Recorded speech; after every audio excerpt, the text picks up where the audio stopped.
The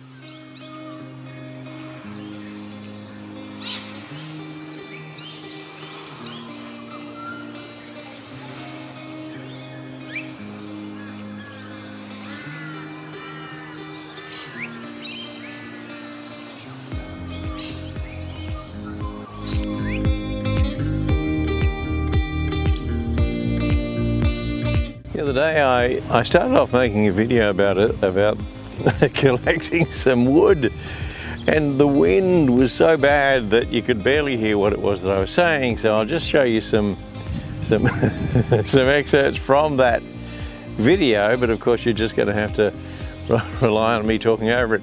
But I collected a bunch of timber because I'd spoken in the last video about making a shed for the garden area, which I'm currently walking towards. And I had them stacked up on the trailer, so I'll show you some of that video.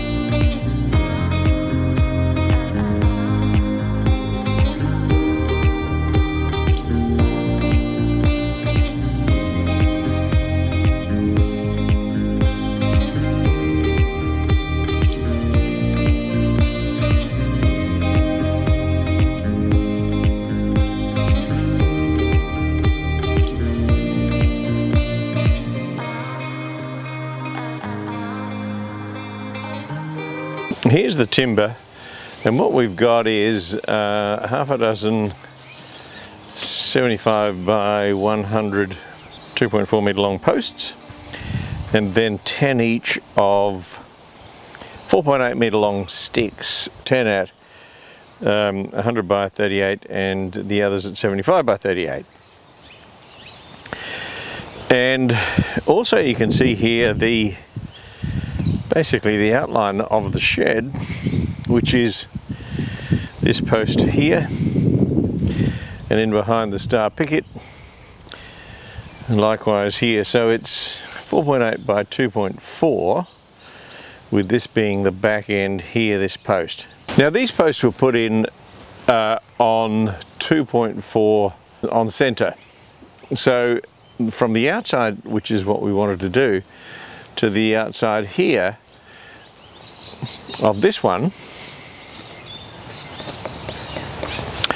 was greater than 4.8. So in order to get the 4.8 that we wanted, we plan on bolting a 2.4 metre long post to this one, but on the other end the 2.4 will be set in just a little, and I'll show you what we did the other day. That will be the outside edge of the post, which as you can see lines up with the inside edge of the original one, but which will then give us the 4.8 metres width side to side. So tomorrow we'll do a little more, and I'll show you. I'll set up the camera.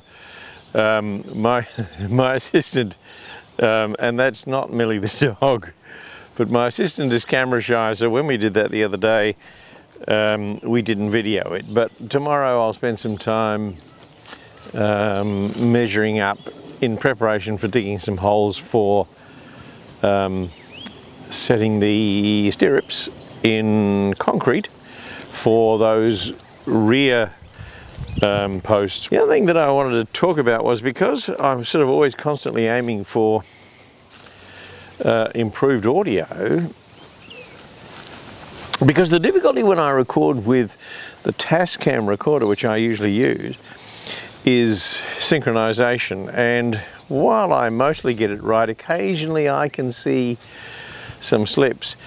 Plus there are a couple of issues with it, you know, one being that I'm not entirely happy with the audio, and the second one being that it's fairly tricky to start recording and then stop again. It's got a little slide switch, which sometimes is kind of easy, well, not easy to catch with your fingernail, and therefore easy to miss turning on. and or turning off, so I end up with hours of sound of me going in and making a cup of tea after I finish filming. Anyway, so what I've got are these, and you can see it here, right here. This is the back of it, and this is a Rode Go wireless mic. This is the transmitter, and on the other end is the receiver, and that's actually sitting on top of the camera and is plugged into the camera, so it's recording the sound direct to the video track, so no issues with synchronization.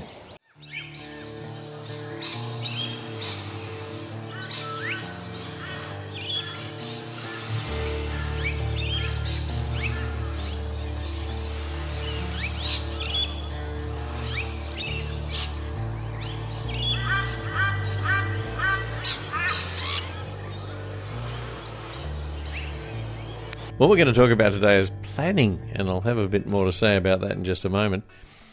Just keep an eye on this fella and make sure that he's doing what he ought to be doing. And I'll just grab this stirrup out of the shed. Here it is here.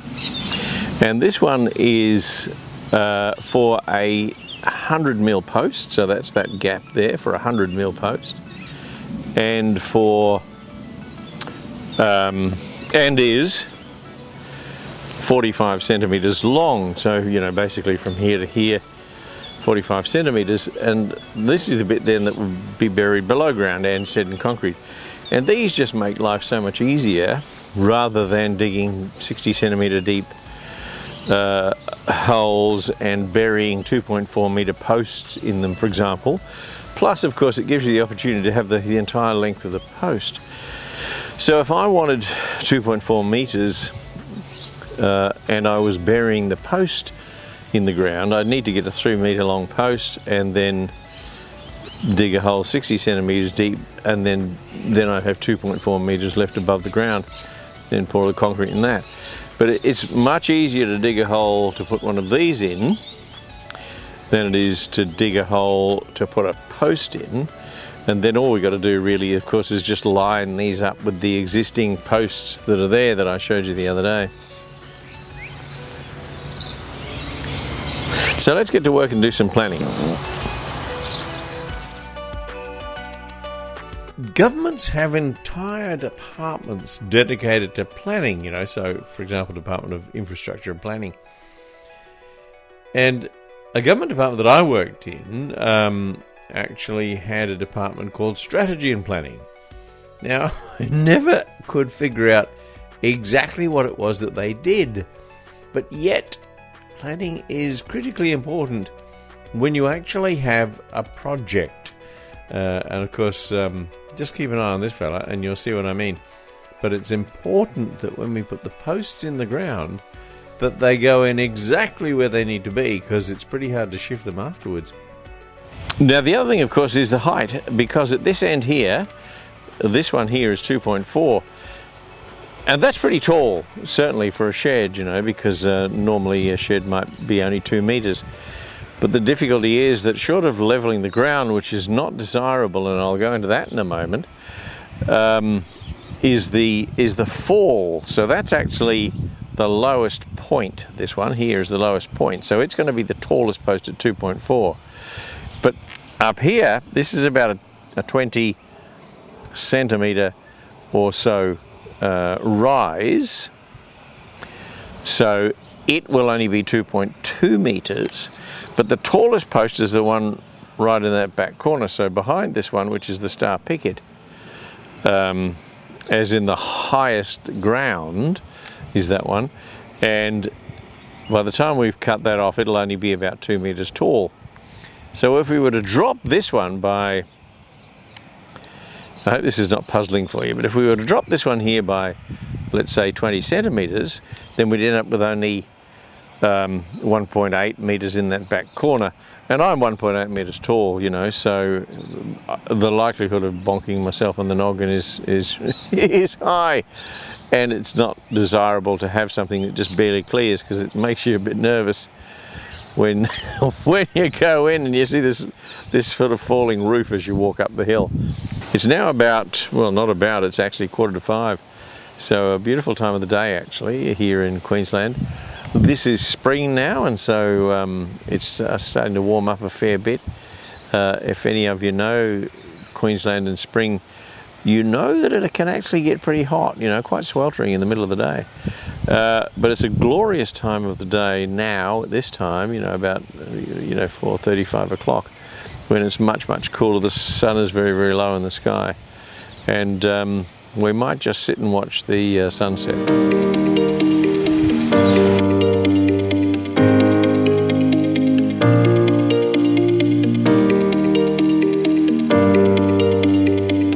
Sunday now, and today I'll show you what we got up to.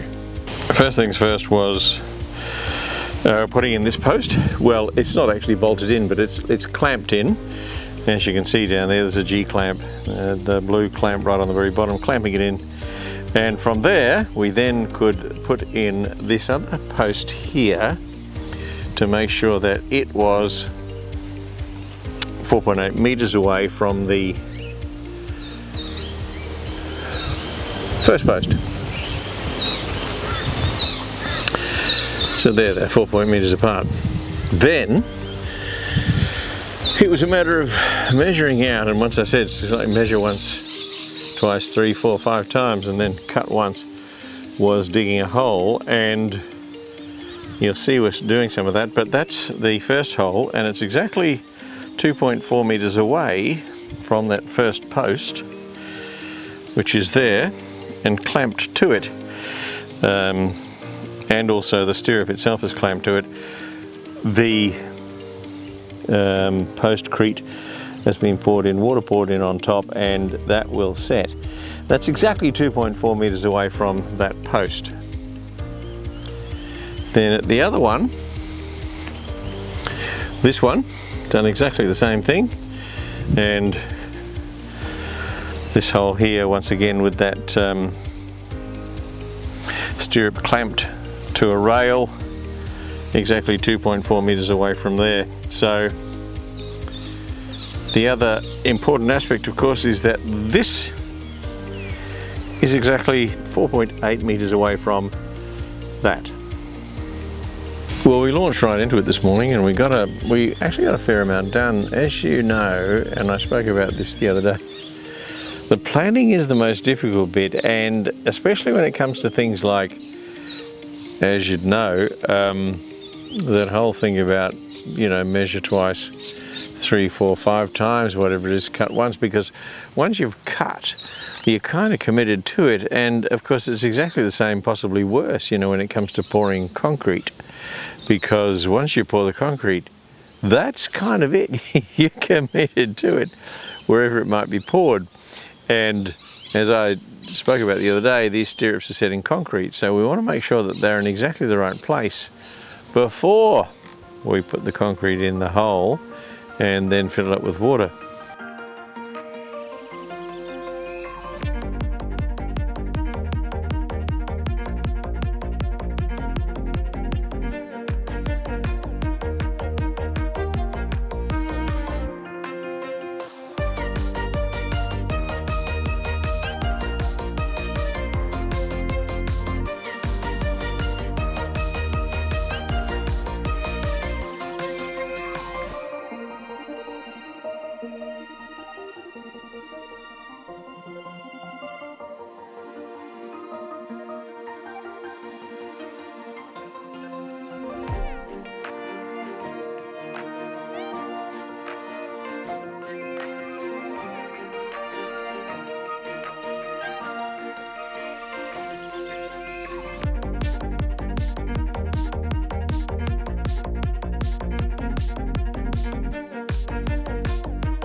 Well, today we a little more of that planning, but actually we managed to cut off the 4 corner posts to the heights that we wanted to do them. And as you will see from some some of this time lapse, it wasn't that easy. And the funny thing, of course, is that when we ran a string line from post, what we called post 1 here, to post 3, which is this left-hand side one, and it was level. And then we ran a string line from post 3 to the one behind it, which is we called post 4, and it was level. But then when we ran a string line from post 1 to 4, it was nowhere near level. And the only thing we could really deduce was that there, despite, you know, yanking the string line as hard as we possibly could to take all of the slack out of it, it just didn't, you know. So it looked as if it was going up when in fact it was probably a dip that we just couldn't see, but nevertheless must have been there and was picked up by the level. So what we did really was then stick up, as you can see from these time lapse, stick up a you know, one of the rails, the 4.8 meter long rails, and stick a level on top. And you know, then we got level, you know, post 1 here to post 3 there, then level post 3 to post 4, you know, which is the one in the back corner there, and cut the bloody things off, you know. And from that point on then it was just, well, you know, we're whatever it is, we can deal with it, whether it's shimming or whatever it might be. The reason that we're just leaving the ground level as it is because of the amount of water overland flow that we get during very heavy rain. And here in Queensland, as you know, the downpours can be torrential, so that it comes down all the way through this whole block here, because it's also falling from the block behind, and virtually cascades off towards the house. And so the issue here would be that if we were to cut and fill, that in the corner where we'd cut, the water would pool. So, you know, we've just left it as it is, so the water will run across it, even though it's a dirt floor.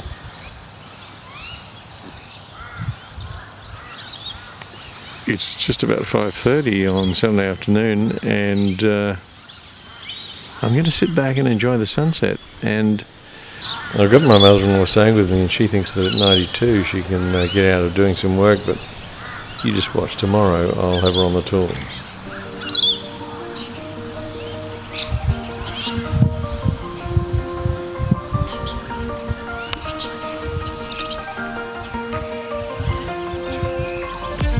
Here she comes now.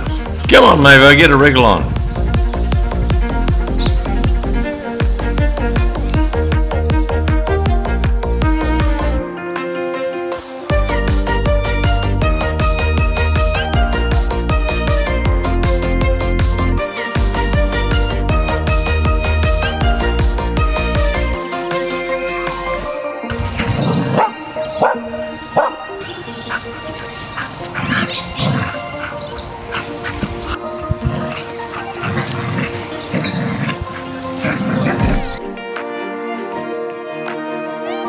Another couple of hours doing some planning, actually some construction really. But we now have the back 3 and this one over here now, this one over here, bolted in to those stirrups.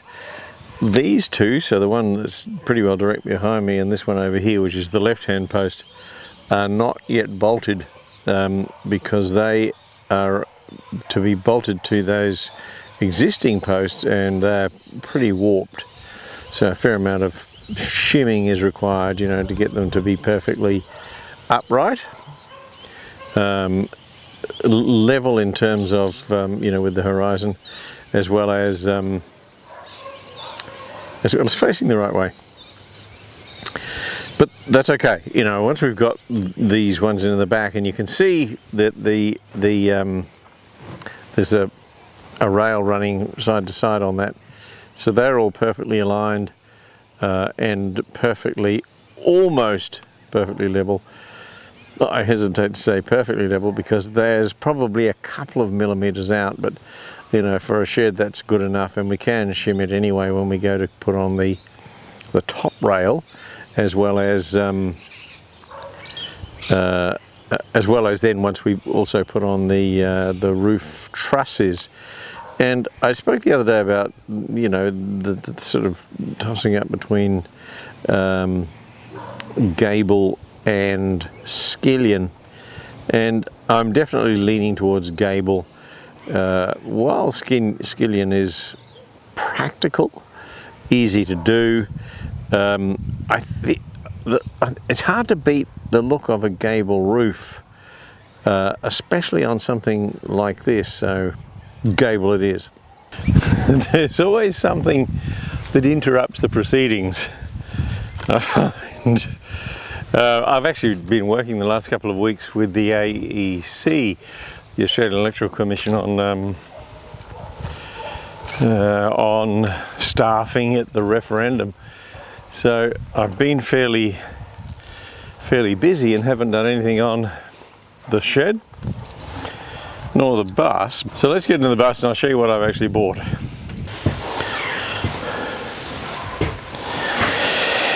Now, you've seen me charge the batteries in the bus a few times, and I mentioned that I've only got a 12-volt charger.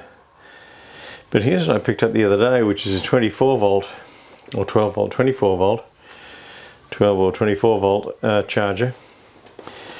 And I bought two. Well, I mean, normal price is 149, I think it says something on there, 149.99, it's 150 bucks, but they were marked down to 50 bucks each. So I picked up two because, of course, one I can pretty well install permanently, and the other one is a spare. 50 bucks a piece, you can't go wrong.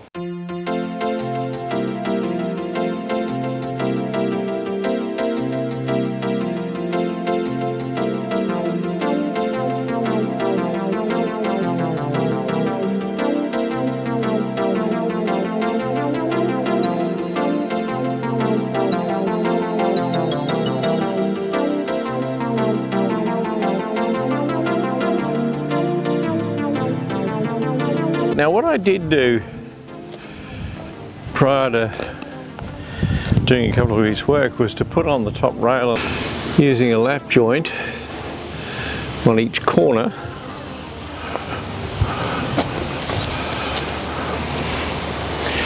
etc. But what we didn't get to do was to put this center one in. So I'm just going to measure that up, cut a post, and then notch this here.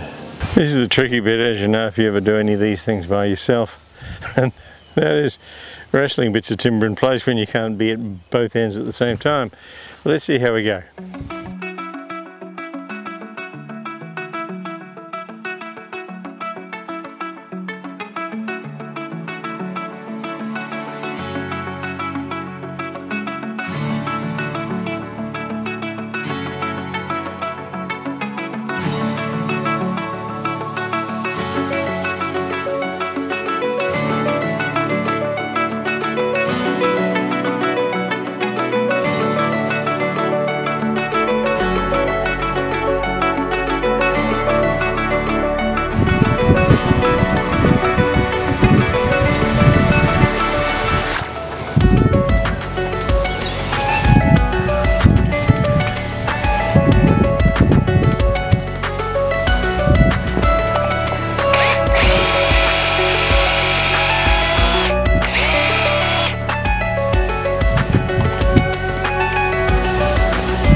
And that's it. We'll call this part one. This is really the most difficult part, you know. Obviously of getting all of these in, as you've seen, all of these posts, you know, getting everything true, getting that whole top rail up, dealing with somebody who doesn't make life very easy. This is the dog visor, and you got a few words to say?